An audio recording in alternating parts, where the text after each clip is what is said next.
और प्रेम से बोलो भगवान श्री रामचंद्र की जय। पवन सुत हनुमान की जय। उमापति महादेव की जय। श्री रामचरित मानस बालकांड 97 दोहा 57। मंगल भवन अमंगल हारी द्रबहु सुदशरथ अजीर बिहारी।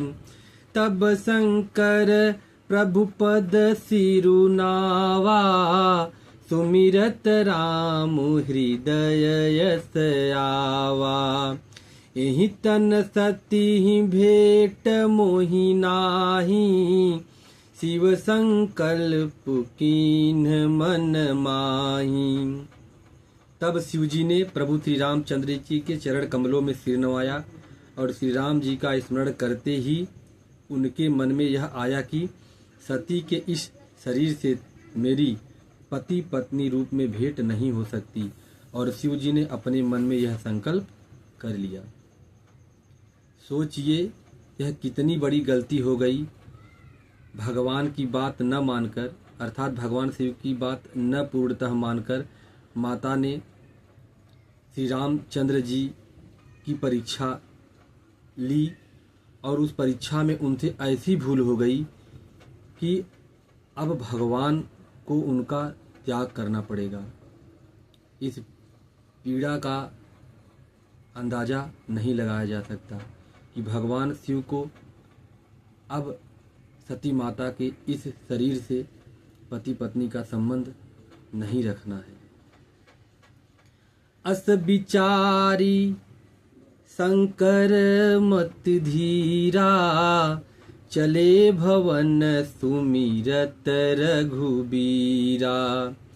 चलत गगन भय गिरा सुहाई जय महेश भली भगति दृढ़ाई।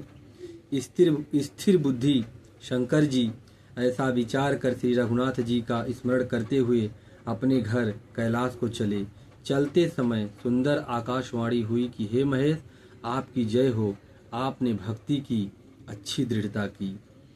असपन तुम बिनु करई को आना राम भगत समरथ भगवाना। सुनी नभ गिरा सती उर सोचा पूछा शिव ही समेत सकोचा। फिर आगे भगवान तुलसीदास जी लिखते हैं, आपको छोड़कर दूसरा कौन ऐसी प्रतिज्ञा कर सकता है। आप श्री रामचंद्र जी के भक्त हैं, समर्थ हैं और भगवान हैं। इस आकाशवाणी को सुनकर सती जी के मन में चिंता हुई और उन्होंने सकुचाते हुए शिव जी से पूछा, कीन्ही कवन पन कहूँ कृपाला सत्य धाम प्रभु दीन दयाला। यद्यपि सती पूछा बहु भांति तदपि न कहेऊँ त्रिपुर आराती। हे कृपालु, कहिए आपने कौन सी प्रतिज्ञा की है। हे प्रभु, आप सत्य के धाम और दीन दयालु हैं।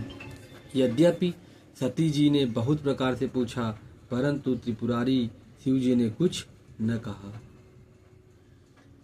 सती हृदय अनुमान किय सबु जान्यो सर्वज्ञ। कीन्ही कपटु मैं शंभुसन नारी सहज जड़ अज्ञ। सती जी ने हृदय में अनुमान किया कि सर्वज्ञ शिव जी सब जान गए। मैंने शिव जी से कपट किया। स्त्री स्वभाव से ही मूर्ख और बेसमझ होती है। जलुपय सरिस बिकाई देखहूँ प्रीति किरीति भली। बिलग होई रसुजाई कपटू खटाई परत पुनी। प्रीति की सुंदर रीति देखिए कि जल भी दूध के साथ मिलकर दूध के समान भाव बिकता है, परंतु फिर कपट रूपी खटाई पड़ते ही पानी अलग हो जाता है और दूध फट जाता है और स्वाद प्रेम जाता रहता है। हे भगवान भोलेनाथ, भगवान श्री रामचंद्र की जय।